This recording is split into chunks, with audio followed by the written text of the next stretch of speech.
Eta horrela bizitzen gara, sortuz eta sortuz gure aukera, zioen kantak.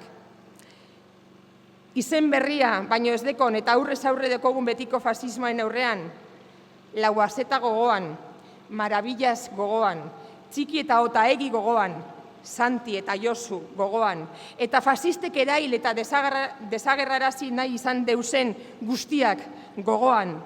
Hemen, mina, maitasuna eta memoria bizia irudikatzen dagoen Errekalde auzoaren bihotzean, konpromesu berria berresten dut.